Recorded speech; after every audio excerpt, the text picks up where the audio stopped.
Pada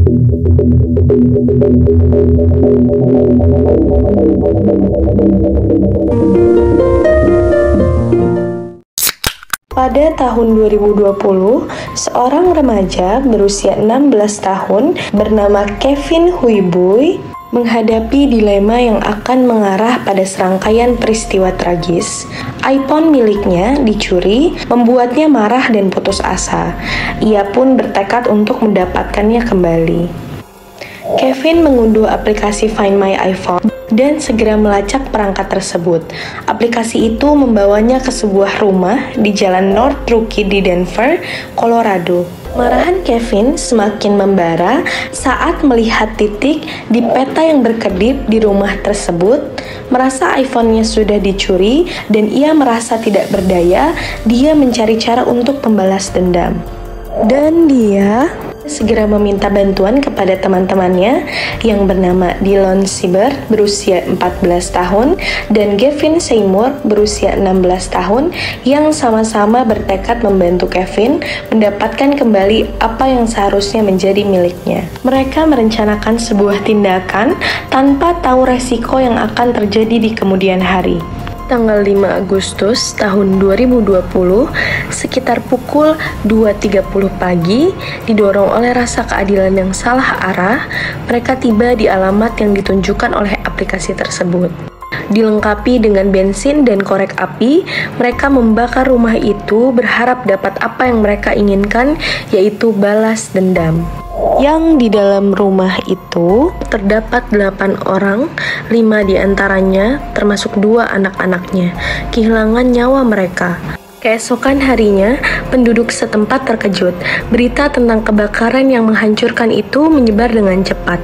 Api berkobar tanpa terkendali, sangat kontras dengan keberanian awal para remaja itu. Dan kesedihan terasa di mana-mana. Kesadaran bahwa nyawa orang yang tak bersalah hilang karena keputusan impulsif seorang remaja, memberikan bayangan gelap di atas Denver. Parahnya lagi, hal baru terungkap bahwa ternyata aplikasi tersebut mengarahkan mereka ke alamat yang salah. Para penghuni rumah itu tidak ada hubungannya dengan telepon yang dicuri. Finn, Dylan, dan Gavin terkejut saat menyadari betapa seriusnya tindakan mereka. Keinginan mereka untuk balas dendam telah berubah menjadi malapetaka yang tak termaafkan.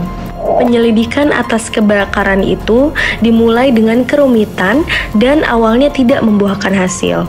Pihak berwenang bingung hingga akhirnya meminta bantuan dari Google.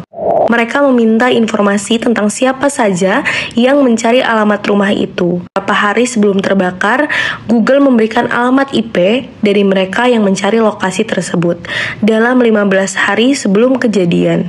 Data penting ini memungkinkan penyelidik mempersempit tersangka dan akhirnya mereka berhasil menangkap Kevin, Dylan, dan Gavin. Saat ketiganya diadili, rincian yang mengejutkan beberapa orang tersebut mulai muncul. Proses pengadilan berjalan cepat dan adil, serta Dylan Sieber dijatuhi hukuman 7 tahun penjara, sementara Gavin dijatuhi hukuman 40 tahun. Dan Kevin Bui yang menghadapi tuduhan paling berat menunggu vonis dengan kemungkinan hukuman 60 tahun penjara.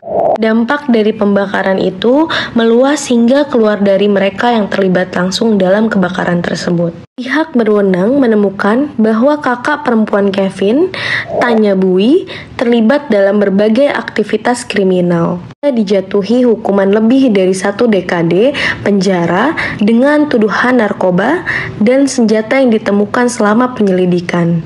Secara khusus, Bui menerima hukuman 5 tahun untuk kepemilikan senjata api dalam rangka kejahatan perdagangan narkoba dan tambahan 70 bulan untuk kepemilikan dengan maksud untuk mendistribusikan campuran yang mengandung fentanyl.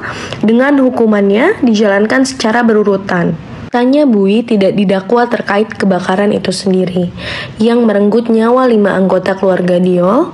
Keluarga ini termasuk Jibril Dior berusia 29 tahun, Aja Diol berusia 23 tahun, putri mereka yang berusia 2 tahun Hadijah, saudara perempuan Jibril Hasan Diol berusia 25 tahun, dan putrinya yang masih bayi bernama Hawa Bey. Kebakaran yang menghancurkan ini sangat mengguncang komunitas dan meninggalkan dampak yang mendalam pada mereka yang mengenal para korban.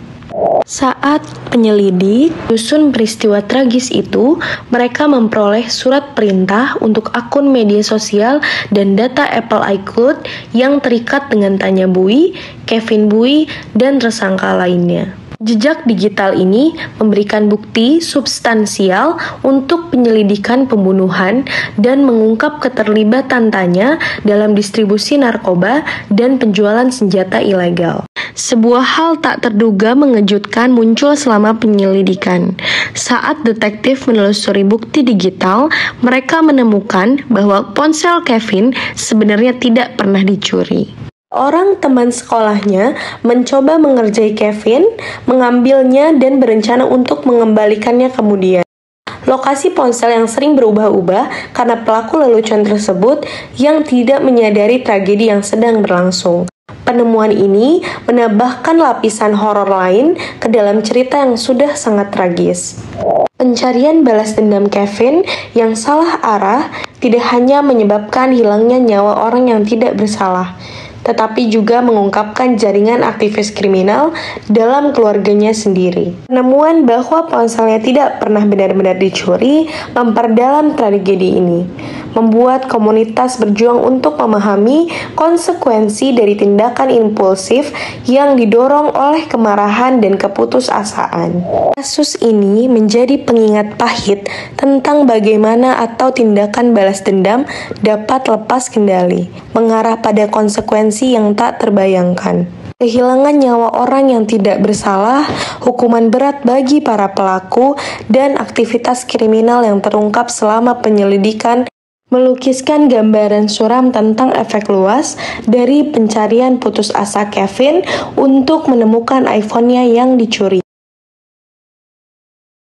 Terima kasih.